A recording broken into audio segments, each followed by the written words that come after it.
Welcome to RTV. So, జనరల్‌గా women cancers చాలా ప్రమాదకరమైనవి. ముందుగా గుర్తిస్తే చికిత్స తీసుకుంటే మాత్రం ఈజీగా తగ్గించుకోవచ్చు. సో, మనకు తెలియని విషయాలేంటి? ఎలాంటి జాగ్రత్తలు తీసుకోవాలి? ఏ ఏ క్యాన్సర్స్‌కు వ్యాక్సిన్స్ ఉన్నాయి? సో, జనరల్‌గా ఏదైనా క్యాన్సర్ వస్తే సర్జరీ అంటే చాలామంది భయపడిపోతూ ఉంటారు కదా!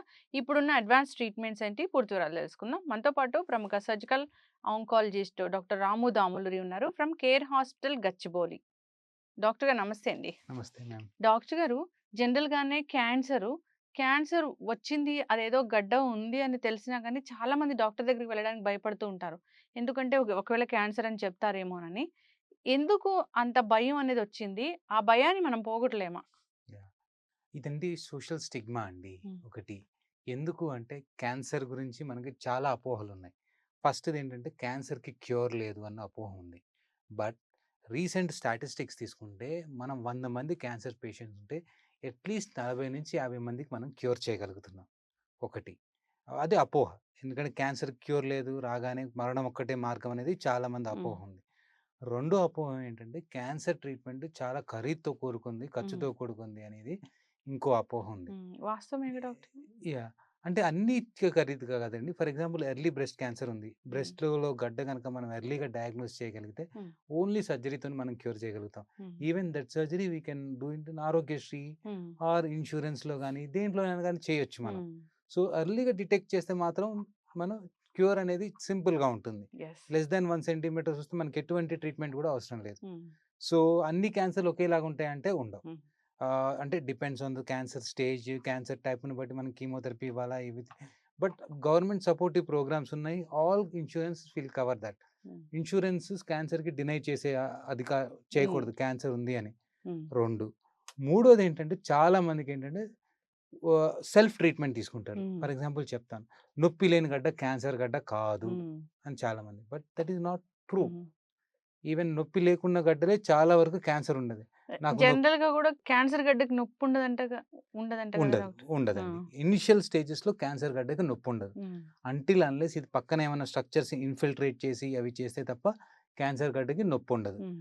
3 ఇంకోటేంటంటే చాలా మందికేంటంటే వాళ్ళది ఎస్పెషల్లీ వుమన్ హ్మ్. గానీ, మెన్ గానీ మనం చాలా నెగ్లెక్ట్ చేస్తుంటాం హెల్త్‌ని. హ్మ్. ఒక సింప్టమ్స్ వస్తే మనం సెల్ఫ్ రెమెడీస్ ఇవన్నీ ట్రై చేస్తుంటాం గానీ, వి విల్ నాట్ ఎవాల్యుయేట్. హ్మ్. ఫర్ ఎగ్జాంపుల్ చిన్నది ఏం చెప్తానంటే మోషన్‌లో రక్తం పడుతోంది హ్మ్. యూజువల్‌గా. ఆఫ్టర్ 40, 50 ఇయర్స్ తర్వాత మోషన్‌లో రక్తం పడుతోంది అంటే డెఫినిట్‌గా మీరు ఒక డాక్టర్‌ని సంప్రదించి దానికి ఎందుకు పడుతుందో రీజన్ తెలుసుకోవాలి. హ్మ్. కాకపోతే మనందరూ వేడి చేసింది, అందుకే రక్తం పడుతోందని పెరుగు తింటాము, ఇట్లా డిలే చేస్తూ ఉంటారు. హ్మ్. సింప్టమ్స్ తెలిసినా గాని, ఉన్నా గాని వాళ్ళు పట్టించుకోరు. సెల్ఫ్ రెమెడీస్ తీసుకుంటుంటారు. హ్మ్. ఇంకోటేంటంటే సమాజంలో అపోహ ఏముందంటే ఆహ్, ఈ డాక్టర్ లేకున్నా ఉన్నాయి చెప్తారు, ఉన్నా లేకున్నాయి చెప్తారు అని ఒక హ్మ్. అపోహ ఉంది వీటి మీద. హ్మ్. ఇవన్నీ ఏముండదండి. ఇప్పుడు everything is evidence based medicine. హ్మ్. మనం ఏదైనా ఉంటే ఎందుకొచ్చింది? ఆ రీజన్ ఏంటి? తెలుసుకొని దానికి ప్రాపర్ ట్రీట్మెంట్ ఇవ్వడం ద్వారా మనం హ్మ్. ఎర్లీగా డయాగ్నోస్ చేసి చేయగలగలం. ఓకే. ఇంకోటి ఎస్పెషల్లీ వుమన్ క్యాన్సర్స్ చాలా వరకు లేట్‌గా చూస్తుంటాను నేను. హ్మ్. ఎందుకంటే సోషల్ స్టిగ్మా గూడా అక్కడ ఫ్యాక్ట్ చేస్తుంది. హ్మ్. క్యాన్సర్ ఉంది అని రొమ్ములో గడ్డలుందనుకోండి, వాళ్ళ పిల్లలకి గానీ, వేరే వాళ్ళకి ఒక 70 ఇయర్స్ ఫీమేల్‌కి చూసాను నేను. ఆమె వెన్నుపూస నొప్పితోనొచ్చింది మా దగ్గరికి. హ్మ్. వెన్నుపూస నొప్పని ఎందుకు ఎవాల్యుయేట్ చేస్తే రొమ్ములో గడ్డ ఉంది. రొమ్ములో హ్మ్. క్యాన్సర్ ఉంది ఆమెకి. హ్మ్. ఈ క్యాన్సర్ అక్కడ స్ప్రెడ్ అయ్యి అక్కడ నొప్పితోనొచ్చింది. హ్మ్. కాకపోతే ఆమె ఎవరికీ చెప్పుకోలా. వెన్నుపూస నొప్పి చెప్పింది కదా! మరి ఈ గడ్డ ఉంది కదమ్మా! ఎన్ని రోజుల నుంచి ఉంది అంటే, హ్మ్. 2 సంవత్సరాల నుంచి ఉందండి. అబ్బా! ఎందుకు చెప్పుకోలేదు అంటే, ఎవరికి చెప్తాను నేను? నా కొడుకులకి చెప్పుకోలేను నేను. ఆ! హ్మ్. ఎవరికి చెప్తాను నేను అని చెప్పేసింది. అంటే సోషల్ స్టిగ్మా కూడా మన ఇండియాలో హ్మ్. కొన్ని వన్ ఆఫ్ ద రీజన్ ఎందుకు హ్మ్. మనం ఇంత డిలేడ్ డయాగ్నోసిస్. సింపుల్ ఎగ్జాంపుల్ చెప్తానండి. యూఎస్‌లో బ్రెస్ట్ క్యాన్సర్ అనేది 30-40% ఆఫ్ ద బ్రెస్ట్ క్యాన్సర్స్ మనకి నాన్ పాల్పబుల్ లీషన్స్ అండి. అంటే మామోగ్రఫీలో డిటెక్ట్ అవుతాయి. Whereas in India 40-50% of the cases ఏంటంటే మనకి లేట్ స్టేజ్ 2లో గాని, 3లో గాని డయాగ్నోసిస్ అవుతాయి. హ్మ్. సో, అంత డిఫరెన్స్ యూఎస్‌కి మనకి. యెస్. చక్కగా చెప్పారు. డాక్టర్ గారు, ఏదైనా గడ్డ ఉంటేనే క్యాన్సర్ అంటే మోస్ట్ ప్రాబబ్లీ ఈ బ్రెస్ట్ ఎగ్జామిన్ చేసుకున్న సెల్ఫ్ ఎగ్జామిన్ మీరు చెప్తూ ఉంటారు. చేసుకున్నప్పుడు గడ్డ తగిలితేనే క్యాన్సర్ ఉన్నట్లా? లేదండి. చాలా రకాల సింప్టమ్స్ ఉంటాయి. ఒక హ్మ్. గడ్డ ఒక్కటే అని మనం అనుకుంటాం. ఫర్ ఎగ్జాంపుల్ హ్యూజ్ బ్రెస్ట్ ఉంటది. మన హ్మ్. దగ్గర కొద్దిమంది సాగీ బ్రెస్ట్ అంటారు. కొద్దిమంది బ్రెస్ట్ హ్మ్. నిప్పుల్ వరకు హ్యాంగ్ అవుతుంటుంది. అటువంటి హ్మ్. వాటిలో చిన్న గడ్డలు మనం పాల్పేట్ చేసినా తగలవు. హ్మ్. ఇవి డీప్‌గా ఉంటాయి. ఫ్యాట్‌తోని కవర్ అయ్యి ఉంటాయి. డీప్‌గా ఉంటాయి. కాబట్టి మనకు తగలవు. హ్మ్. కొన్నిసార్లు గడ్డ లేకపోయినా చనుమొనలోంచి హ్మ్. రక్తము రావటము, హ్మ్. కొన్నిసార్లు ఆహ్, స్కిన్ పక్కరింగ్ టెథరింగ్ అంటారు. స్కిన్‌కి పట్టిన లిగమెంట్స్‌ని ఇన్ఫిల్ట్రేట్ చేయడం వల్ల అది లోపలికి రావటము. హ్మ్. కొన్నిసార్లు యాక్సిలరీ నోడ్స్ హ్మ్. వీటితోని కూడా వస్తుంటారు. ఓకే. కొన్నిసార్లు ఏంటంటే వేగ్ పెయిన్‌తోని కూడా వస్తుంటారు హ్మ్. కొద్దిమంది. హ్మ్. సో, గడ్డ ఒక్కటే సింప్టమా అంటే కాదు. హ్మ్. బ్రెస్ట్ క్యాన్సర్‌లో చాలా రకాల సింప్టమ్. నిప్పుల్ డిశ్చార్జ్ గానీ, డిస్టార్టెడ్ ఆర్కిటెక్చర్ అంటారు. Shape of the breast change అవ్వటం గానీ, అండ్ వైట్ డిశ్చార్జ్ అదే నిప్పుల్ డిశ్చార్జ్ హ్మ్. ర ఏదైనా డిశ్చార్జ్ కొంచెం అబ్నార్మల్‌గా ఉంటే అబ్నార్మల్ డిశ్చార్జ్ కానీ, హ్మ్. చంకలో గడ్డలు కానీ, హ్మ్. టెథరింగ్ అంటారు. అంటే స్కిన్ లాగినట్టు ఉండటం గానీ, హ్మ్.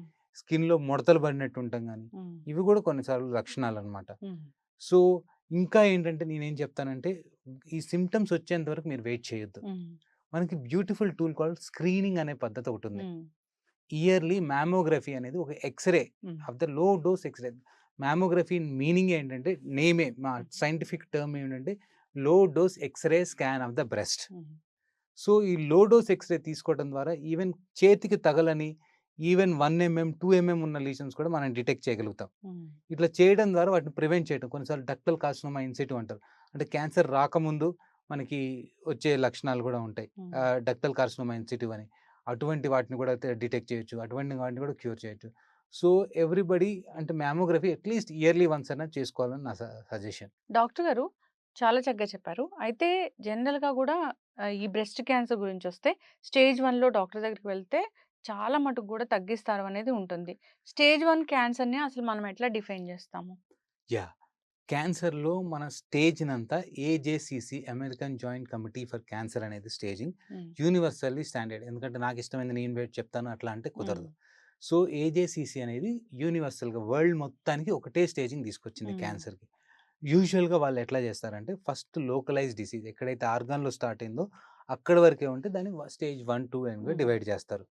తర్వాత లోకో రీజనల్ డిసీజ్ అంటారు. హ్మ్. అంటే అక్కడి నుంచి లింఫ్ నోడ్స్‌కి పాకిన, పక్కన అవయవాలకు పాకిన దాన్ని స్టేజ్ 3గా కన్సిడర్ చేస్తారు. హ్మ్.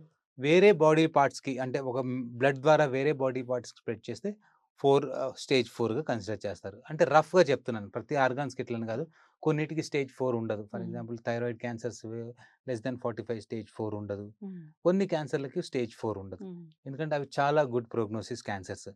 సో, యూజువల్‌గా బ్రెస్ట్ సైజ్‌లో స్టేజ్ 1 అని ఎప్పుడు అంటామంటే మనం యూజువల్‌గా lesion size less than 2-5 centimetres ఉంటే దాన్ని స్టేజ్ 1 అంటాం. చంకలోకి పాకకుండా మైక్రోస్కోపిక్‌గా డిసీజ్ ఉంటే అప్పుడు స్టేజ్ 1 అంటాం. హ్మ్. సో, స్టేజ్ 1 బట్టి సైజ్‌ని బట్టి, లొకేషన్‌ని బట్టి, ఎంతవరకు అయిందో స్ప్రెడ్‌ని బట్టి, కొన్నిసార్లు బ్రెస్ట్‌లో ఏంటంటే మాలిక్యులర్ టెస్టింగ్ అంటారు. హ్మ్. ఈఆర్, పీఆర్, హర్2 ఆ స్టేటస్‌ని బట్టి కూడా మనం స్టేజ్‌గా డివైడ్ చేస్తాం. ఏ స్టేజ్ దేనికి పనికొస్తుంది, ఎంతవరకు ఉంది, గడ్డ సైజు దీన్ని బట్టి మనం డిసైడ్ చేస్తూ ఉంటాం. ఓకే.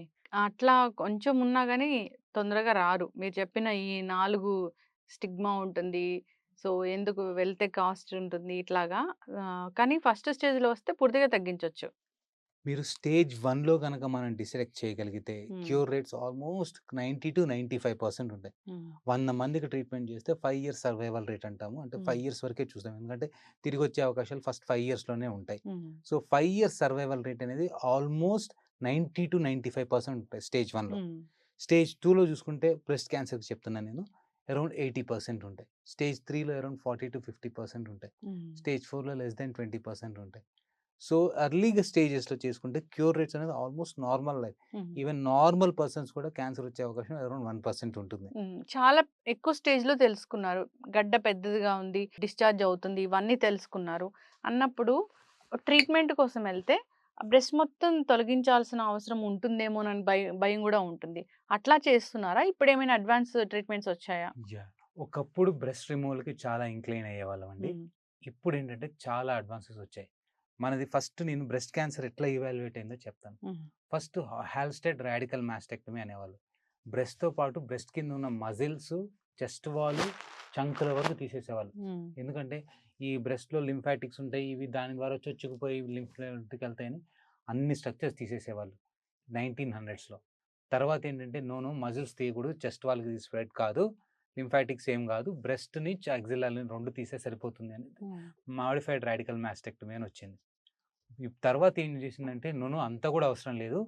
గడ్డ ఎక్కడైతే ఉందో దానికి 1 సెంటీమీటర్ మార్జిన్ ఇచ్చేసి తీసేసి, చంకులోకి పాకిందా చక్కలో లింఫ్ నోడ్స్ తీస్తే సరిపోతుంది అని వచ్చింది హ్మ్. అనుకున్నారు. ఇప్పుడు మేము ఏ స్టేజ్‌కొచ్చామంటే ఆంకోప్లాస్టిక్ బ్రెస్ట్ సర్జరీ అంటారు. హ్మ్. ఏది అంటే combining the cancer principles and plastic surgery principles hmm. కలిపేసి ఆల్మోస్ట్ నార్మల్ షేప్‌లో ఉండే వాళ్ళని చూస్తున్నాం. ఓకే.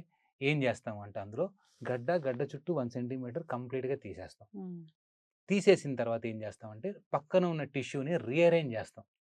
సో, ఇంతకుముందు ఏంటంటే not only shape, dynamics of the breast అని కూడా అంటారు. అంటే హ్మ్. మనకి ఎంత మొబిలిటీ ఉంది, పైకి, కిందకి, లేటరల్ మొబిలిటీ ఎంతుంది, ఆ నిప్పుల్ ఏరియాలో ఏ లెవెల్‌లో ఉంది, నేను ఎంతవరకు తీసుకురావాలి, ఇవన్నీ కూడా నేను కన్సిడర్ చేసి ఆల్మోస్ట్ మీకు అసలు సర్జరీ చేసినట్టు కూడా హ్మ్. మీకు తెలీదు.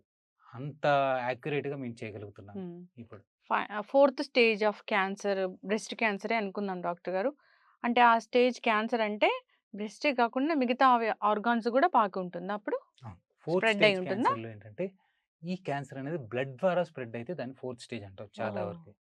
బ్లడ్ ద్వారా స్ప్రెడ్ అయింది ఏంటంటే సీడ్ అండ్ సాయిల్ థియరీ అంటాం. హ్మ్. ఫర్ ఎగ్జాంపుల్ ఒక విత్తుని నాటారు. హ్మ్. అది ఎప్పుడైనా పెరగొచ్చు బాడీలో.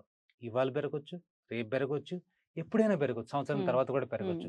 సో, ఈ బ్లడ్ ద్వారా స్ప్రెడ్ అయినయి ఏంటంటే, మన ఇమ్యూనిటీ తక్కువైనా, ఎప్పుడైనా ఫేవరబుల్ ఎన్విరాన్మెంట్ ఉంటే మళ్ళీ హ్మ్. పోతుంది. ఒక్కసారి బ్లడ్ ద్వారా స్ప్రెడ్ అయినయి మనం క్యూర్ చేసే అవకాశాలు చాలా, చాలా, చాలా వరకు తక్కువ. ఎందుకంటే అది బాడీ మొత్తం సెల్స్ డిస్ట్రిబ్యూట్ చేస్తుంది. హ్మ్. ఆ సెల్స్ ఎక్కడైనా లార్జ్ అవ్వచ్చు. ఎప్పుడైనా రీగ్రో అవ్వచ్చు. సో, హ్మ్. ది స్టేజ్ 4లో ఏంటంటే మెయిన్‌గా బ్లడ్ ద్వారా స్ప్రెడ్ అవుతుంది. హ్మ్.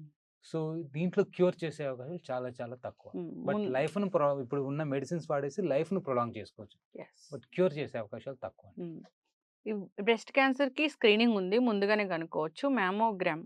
సో, అది చాలా లో డోస్ ఎక్స్‌రే. ఎక్స్‌రే అండి. అవును. సో, దానివల్ల ఇప్పటికి గూడా మీరింత డాక్టర్సు ఇంత అవేర్‌నెస్ కల్పిస్తూ ఉంటారు. అయినా గాని అమ్మో! అక్కడికెళ్తేనే ఇంకా వస్తదేమోనని ఇంకా ఎక్కడో అపోహ అనేది ఉంది హ్మ్. డాక్టర్ గారు. సో, అలాంటి వాళ్ళ కోసం మీరు చాలా చక్కగా చెప్పారు. యాహ్! ఇవాళ కూడా ఒక 2 సర్జరీస్ చేశానండి. హ్మ్. టంగ్ క్యాన్సర్ కూడా చేశాను. హ్మ్. పేషెంట్‌కి ఎవరు అపోహ ఎంత మన సమాజంలో ఎంత మిస్‌బిలీఫ్స్ ఉన్నాయంటే, హ్మ్. క్యాన్సర్ సర్జరీ చేయగానే క్యాన్సర్ పెరిగిపోతుంది అని. హ్మ్. వరల్డ్‌లో in a day we are operating around 4-5 cases of cancer cases. Hmm. ఏది అంటే when we are following the principles అంటే హ్మ్. మనం ప్రిన్సిపల్స్ ఫాలో చేయకుండా చేస్తే మనకి డెఫినెట్‌గా తిరిగొచ్చే అవకాశం ఉండదు. హ్మ్. బట్ మనమైతే సర్జికల్ ప్రిన్సిపల్స్ అంటాం. మేము హ్మ్. ఓన్లీ సర్జరీ అంటే క్యాన్సర్ సర్జరీకి ఎలా చేయాలనేదే హ్మ్. చదువుకుంటూ ఉంటాం. సో, మార్జిన్స్ ఇవ్వాలి.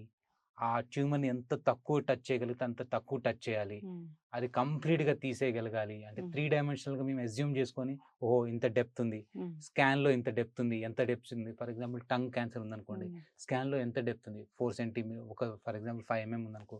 5 ఎంఎం ప్లస్ 1 సెంటీమీటర్, 1.5 సెంటీమీటర్స్ ఎక్కడికొస్తుంది మెజర్ చేసి, ఇట్లా క్యాన్సర్ సర్జరీ కొన్ని డిఫరెంట్ ప్రిన్సిపల్స్ ఉంటాయి. హ్మ్. అదన్నీ ఫాలో అవ్వాలి. రెండోదేంటంటే, మనం ముందే ఒక స్టెప్ మేము ముందుకు ఆలోచిస్తాం. హ్మ్. For example oral cancers, tongue cancers గాని, ఓరల్ క్యాన్సర్స్ ఉందనుకోండి. అవి నెక్‌కి స్ప్రెడ్ అయ్యే అవకాశం ఉంటుంది. హ్మ్. సో, మీరు నెక్‌లో లింఫ్ నోడ్స్ కూడా తీయాలి. హ్మ్. స్ప్రెడ్ అయినా, స్ప్రెడ్ కాకపోయినా. ఎందుకంటే అది మైక్రోస్కోపిక్‌గా ఏమైనా స్ప్రెడ్ అయిందా తెలిస్తే దాన్ని బట్టి అడిషనల్ ట్రీట్మెంట్ ఇవ్వాలా లేదా? హ్మ్. ఒకవేళ స్ప్రెడ్ అయితే దాని క్యూరేటివ్ ట్రీట్మెంట్ కూడా ఉంటుంది. ఫర్ ఎగ్జాంపుల్ బ్రెస్ట్ క్యాన్సర్ వచ్చిందనుకోండి సమ్‌టైమ్స్ యాక్సిలరీ నోడ్స్ స్ప్రెడ్ అయ్యే అవకాశం ఉంటుంది. ఆ యాక్సిలరీ నోడ్స్ కూడా మనం తీస్తూ ఉండాలి. హ్మ్. తీస్తే అంటే పాకిందా లేదా స్టేజ్ చేస్తుండాలి. Hmm. So, when we are following that surgical principles, oncological principles in surgery hmm. Recurrence అనేది చాలా తక్కువ ఉంటుందండి. ఓకే. చక్కగా చెప్పారు డాక్టర్ గారు. ఇంకొకటి అండాశయ క్యాన్సరు ఇది గూడా సైలెంట్ కిల్లర్ అని అంటున్నారు. ఎందుకు లక్షణాలు కనపడవా? యాహ్! Ovary cancer. ఇప్పుడు వుమన్ క్యాన్సర్స్‌లో తీసుకుంటే మెయిన్‌గా వుమన్స్‌లో ఎక్కువొచ్చే క్యాన్సర్స్ ఏంటంటే ఫస్ట్ బ్రెస్ట్ క్యాన్సర్, హ్మ్. తర్వాత సర్వైకల్ క్యాన్సర్, తర్వాత యూట్రైన్ క్యాన్సర్, తర్వాత ఓవేరియన్ క్యాన్సర్. హ్మ్. వీటిలో చూసుకుంటే most dangerous and most lethal ఏంటంటే ఓవరీ క్యాన్సర్. హ్మ్. ఎందుకు అంటే చాలా వరకు మనం ఫర్ ఎగ్జాంపుల్ ఎండోమెట్రియల్ క్యాన్సర్స్ అంటే అండాశయం ఆహ్, హ్మ్. అంటే యూట్రస్ క్యాన్సర్ తీసుకుంటే హ్మ్. మనం 60-70% వరకు మనం స్టేజ్ 1లో డిటెక్ట్ చేస్తాం. హ్మ్. అదే గనుక ఓవరీ క్యాన్సర్స్ తీసుకుంటే 60-70% మనకు స్టేజ్ 3లో డిటెక్ట్ చేస్తాం. హ్మ్. ఎందుకు అంటే సింప్టమ్స్ ఎక్కువుండవు. హ్మ్. సింప్టమ్స్ ఎక్కువ పోవడం వల్ల మెయిన్‌గా దీనిలో వచ్చే సింప్టమ్స్ ఏంటంటే కడుపు ఉబ్బరము, హ్మ్. అన్నం తిన్నది అరక్కపోవటము, నీరు జమ కావటము, కొన్నిసార్లు బ్రీతింగ్ డిఫికల్టీ అవ్వటం ఇట్లాంటి హ్మ్. కొన్ని సింప్టమ్స్ ఉంటాయి. అవి మనకి చాలా వరకు మనం నెగ్లెక్ట్ చేసే సింప్టమ్స్. హ్మ్. సో, అందువల్ల మనం చాలా లేట్‌గా డిటెక్ట్ చేస్తాం. స్టేజ్ 3లో డిటెక్ట్ చేస్తాం ఒకటి. రెండోదేంటంటే అది చాలా అగ్రెసివ్ క్యాన్సర్స్. హ్మ్. ఫాస్ట్‌గా స్ప్రెడ్ అవుతుంది. అగ్రెసివ్‌గా సర్జరీ చేయకపోతే ఈవెన్ 1 టిష్యూ, 1 సెంటీమీటర్ టిష్యూ ఉంచినా, 1 గ్రామ్ టిష్యూ ఉంచినా అందులో 10³ సెల్స్ ఉంటాయి. హ్మ్. అందుకని అగ్రెసివ్‌గా సర్జరీ చేయాలి. ప్రాపర్ సర్జరీ చేయకపోయినా హ్మ్. వీటిలో తిరిగొచ్చే అవకాశాలు చాలా ఎక్కువుంటాయి. అండ్ హ్మ్. అగ్రెసివ్ క్యాన్సర్స్ ఇవి. హ్మ్. ముందుగా డిటెక్ట్ చేయాలంటే లక్షణాలేమి కనపడవు. యూజువల్‌గా వీటికి లక్షణాలు చాలా తక్కువుంటాయండి. హ్మ్. చాలా వరకు మన కంట్రీలోనే కాదు, హ్మ్. ప్రపంచం మొత్తం గూడా హ్మ్. అడ్వాన్స్ స్టేజ్‌లోనే వీటిని ఎక్కువ కనుక్కోగలుగుతున్నారు. హ్మ్. ఏ వయసు వాళ్ళకొస్తదిది? అండ్ ఈ యూజువల్‌గా ఓవరీ క్యాన్సర్స్ అనేది 40-50స్‌లో కొద్దిగా ఎక్కువ ఉండే అవకాశం ఉంటుందండి. హ్మ్. ఈ ఏజ్‌లో గ్రూప్‌లో హ్మ్. ఎక్కువొచ్చే అవకాశాలుంటాయి. మరి ఎట్లా కనుక్కోవాలి ముందు స్టేజ్‌లో వస్తుందని? యూజువల్‌గా దీనికి స్క్రీనింగ్ మెథడ్స్ అనేవి యూజ్ హ్మ్. చేయమండి. హ్మ్. ఏమైనా సింప్టమ్స్ ఉంటే don't neglect your ah! Symptoms. ఎలాంటి symptoms? For example weight loss ఉన్నా, హ్మ్. పొట్ట ఉబ్బరంగా ఉన్నా, హ్మ్. తిన్నది అరక్కపోయినా, హ్మ్. ఆకలి మందగించినా, హ్మ్. బ్రీతింగ్ డిఫికల్టీస్ ఉన్నా వెంటనే డాక్టర్‌ని సంప్రదించాల్సిన అవసరం హ్మ్. ఉంటుంది. మేము దానికి ఎసిడిటీయో, యాహ్! ఇండైజెషనో, గ్యాస్ట్రిక్ డాక్టర్ దగ్గరికెళ్తాం. డాక్టర్ గారు? యాహ్! యాహ్! అంతే. చాలామందేంటంటే ఈ సింప్టమ్స్ హ్మ్. చాలా నెగ్లెక్టెడ్ సింప్టమ్స్ ఇవన్నీ. హ్మ్. అంటే అంత సఫర్ చేయవు కాబట్టి హ్మ్. మనకు అంటిల్ అన్‌లెస్ మనం పీక మీదకొస్తాయి తప్ప మనం హ్మ్. రియాక్ట్ కాము. హ్మ్. ఎస్పెషల్లీ ఇండియన్ హెల్త్ సిస్టమ్ అలా ఉంటది. అంటే హ్మ్. ఇండియన్ మైండ్‌సెట్ అలా ఉంటది. హెల్త్ సిస్టమ్ అనను. హ్మ్. ఇండియన్ మైండ్‌సెట్ అలా ఉంటది. హ్మ్. అంత చాలా ముదిరితే గాని మనం వెళ్ళం. సో, ఇవన్నీ చిన్న చిన్న ఇంట్లో చిట్కాలు, నిమ్మరసం తాగటం, హ్మ్. పొద్దున్నే పసుపు నీళ్ళు అంతేగా తాగటం డాక్టర్ గారు? ఇట్లాంటివి చాలా హ్మ్. మంది చేస్తూ ఏదో డిలే కడుపుబ్బరం చేస్తారు. వస్తే క్యాన్సర్ అనుకోంగా. యాహ్! హ్మ్. కాకపోతే అసలు ఉండే అవకాశాలుంటాయి కాబట్టి డోంట్ హ్మ్. Neglect your symptoms. Simple ultrasound చేసుకొని మనం చాలా వరకు రూల్ ఔట్ చేసుకోవచ్చు. హ్మ్. అల్ట్రాసౌండ్ అబ్డామిన్ చేస్తే ఇవన్నీ యాహ్! తెలుస్తాయి. అందుకే మేము రొటీన్ హెల్త్ స్క్రీనింగ్‌లో హ్మ్. ప్రతి సంవత్సరంలో ఒకసారి అల్ట్రాసౌండ్ మేము హ్మ్. ఇంక్లూడ్ చేస్తున్నాం. ఓకే. చక్కగా చెప్పారు డాక్టర్ గారు. సర్వైకల్ క్యాన్సర్ గూడా మోస్ట్ కామన్ క్యాన్సర్. సో, టీకా ఉన్నా గానీ దాన్ని ఎవరు సరిగ్గా ఉపయోగించుకోకపోవడం వల్ల చనిపోతున్నారని గూడా చెప్తూ ఉన్నారు. ఏంటి సర్వైకల్ క్యాన్సర్? ఎలాంటి లక్షణాలుంటాయి? ఎందుకు అసలు దీని గురించి ఇంకా సరైన అవగాహన లేదు? యాహ్! సర్వైకల్ క్యాన్సర్ ఒక బ్యూటిఫుల్ చెప్తానండి మీకు. మీరు ఒక క్యాన్సర్‌ని 95% ప్రివెంట్ చేయగలరు అంటే అది సర్వైకల్ క్యాన్సర్. హ్మ్. అంటే ఆల్మోస్ట్ ఇప్పుడొచ్చే 100 మంది క్యాన్సర్ పేషెంట్స్‌లో 95 మంది మన ప్రతి ఇయర్ సర్వైకల్ క్యాన్సర్ అనేది 1,20,000 కేసులు నమోదవుతున్నాయి. హ్మ్. ఓన్లీ ఇండియాలో. త్రూఔట్ వరల్డ్ చూసుకుంటే 1/3 ఆఫ్ ద కేసెస్ ఇండియాలో ఉన్నాయి. హ్మ్. Cervical cancer cases. 1,20,000లో 90,000 కేసులు కేవలం ప్రివెంట్ చేయగలరు హ్మ్. అంటే మీరు నమ్ముతారా? హ్మ్. 90,000 కేసులు మనం ప్రివెంట్ చేయగలుగుతాం. ఎలా అంటే వ్యాక్సినేషన్, హెచ్‌పివి వ్యాక్సినేషన్ అని ఉంటుంది. హ్మ్. బిఫోర్ ఫస్ట్ సెక్షువల్ ఇంటర్‌కోర్స్ అంటాం. అంటే లైంగికంగా కలవక ముందు అవి తీసుకుంటే హెచ్‌పివి ఇన్ఫెక్షన్ రేట్స్ తక్కువయ్యి మనకి హెచ్‌పివి అనేది one of the culprit for the cervical cancer. Hmm. And second thing is screening.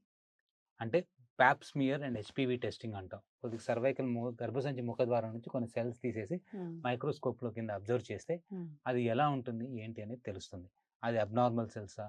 మీకొకటి ఏంటంటే ఆల్ ఆఫ్ ఎ సడెన్ ఇట్లా చిటికేయగానే క్యాన్సర్ వస్తుందంటే కాదు. హ్మ్. మన బాడీలో ఒక నార్మల్ సెల్ క్యాన్సర్ సెల్‌గా మారడానికి మనకి సర్వైకల్ క్యాన్సర్‌లో అయితే 5 ఇయర్స్ టైమ్ ఇస్తుంది మనకి. అబ్బా!